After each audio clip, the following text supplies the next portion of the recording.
One afternoon, I came home to find my HOA president standing in my driveway, clipboard tucked under his arm, staring at my house like he owned it. He didn't wave. He didn't introduce himself. He just told me calmly that I needed to surrender my firearms immediately. He claimed a newly passed HOA bylaw gave him authority to confiscate what he called military-grade weapons within 500 feet of the neighborhood boundary. There was just one problem. I'm an ex-soldier. I'm not a member of his HOA, and he had just trespassed onto my property. And that's when I decided I was done being polite. I served over a decade in the Army, most of it in an artillery unit. That's why I wear hearing aids now, and why my right knee sounds like bubble wrap when I take the stairs too fast. When I got out, I didn't want noise. I didn't want drama. And I definitely didn't want some neighborhood committee telling me what color my mailbox could be. So I bought 10 acres of rural land just outside town. The property had been an old farmstead since the 1950s. A little creek in the back, wooded on one side, open field on the other. Peaceful, quiet, zoned rural residential, which meant as long as I followed county regulations, I was free to live my life. Most importantly, my land predated the subdivision next to me by decades. 8 years ago, a developer carved up the neighboring farmland into quarter-acre lots and built what I like to call cookie-cutter paradise. Same houses, same lawns, same fences. And yes, a very aggressive HOA. When I bought my place, I triple-checked the paperwork. My deed, the survey, the easement agreement for the shared access road. The realtor made it crystal clear I was not part of the HOA. Never had been. Never would be. I keep to myself. I mow when I feel like it. I let native grasses grow. I maintain my house, but I'm not chasing trends. And yes, I own firearms. Legally purchased. Properly stored in a reinforced safe. I treat them with respect because the military drilled that into me for years. I wasn't bothering anyone until the new HOA president got elected. This guy was the kind of man who finally found power at age 50 and didn't know how to handle it. Always driving around in a golf cart, scanning for violations, like a mall cop with a clipboard. Trash can out too long? Fine. Grass half an inch too high? Warning letter. Holiday lights still up on January 2nd? Citation. At first, I was invisible to him. I wasn't in the HOA, so why would he care? Then one spring, I got a letter. It informed me that my landscaping violated community aesthetic standards. I laughed. Then I responded politely with a copy of my deed highlighting that my property was not subject to their regulations. 2 weeks later, I got another letter. This time he claimed that because my driveway shared the first 100 feet of their access road through an old easement, I was benefiting from HOA infrastructure, and therefore subject to their rules. I sent back a copy of the easement agreement. Highlighted. Explained. Professionally. That should have ended it. It didn't. One afternoon, I came back from a VA appointment and saw 3 people standing in my driveway. On my property. The HOA president and 2 board members. He was taking pictures of my house. I stepped out of my truck and asked what they thought they were doing. He said they were conducting a safety inspection of adjacent properties. I told him he was trespassing and needed to leave. That's when one of them glanced through my garage window and spotted my gun safe. Her face changed. "Is that a weapons storage unit?" I said. "Yes. And it's none of your business."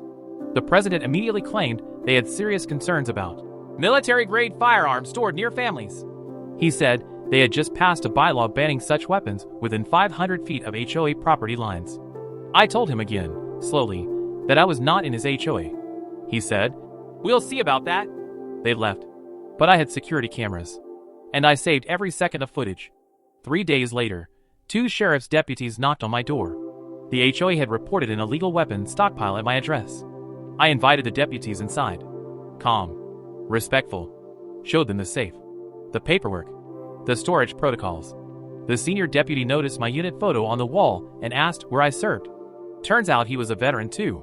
They inspected everything. Completely legal. Properly stored. No violations. Before leaving, the deputy told me off the record that the HOA president had called multiple times insisting they raid the compound next door. The deputy warned him about filing false reports. I figured that would be the end of it. It wasn't. A week later, I received a certified letter. According to the HOA, an emergency meeting had determined my property was actually part of their original charter. They demanded I remove or surrender all firearms immediately. They included a fine schedule.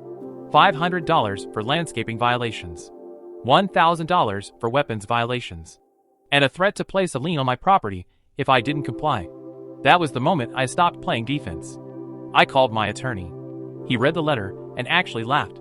He said HOAs cannot claim property they don't control. They cannot override constitutional rights. And they cannot threaten liens without jurisdiction. He drafted a cease and desist. But I had a better idea. I started researching county zoning laws. And that's when I found it.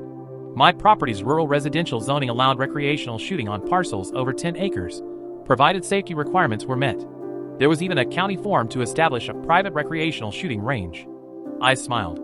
If he wanted to pretend he had authority over my land, I was about to exercise every legal right I had on it.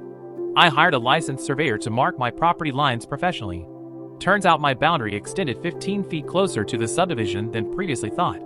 Good to know. Then I hired a contractor who builds professional shooting ranges. We designed a proper setup.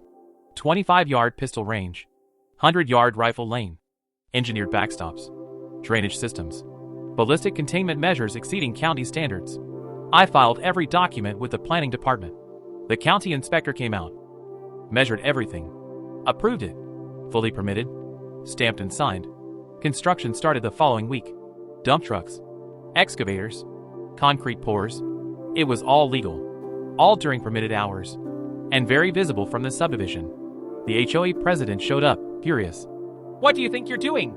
Building a permitted private range," I said, handing him copies of the paperwork. He called the sheriff again. The same deputies arrived. Checked everything. Perfectly legal. The senior deputy turned to him and said, "Sir, if you continue making frivolous complaints, you may face charges for misuse of emergency services." He went pale. The first Saturday morning after completion, I stepped onto the firing line at exactly 9 a.m.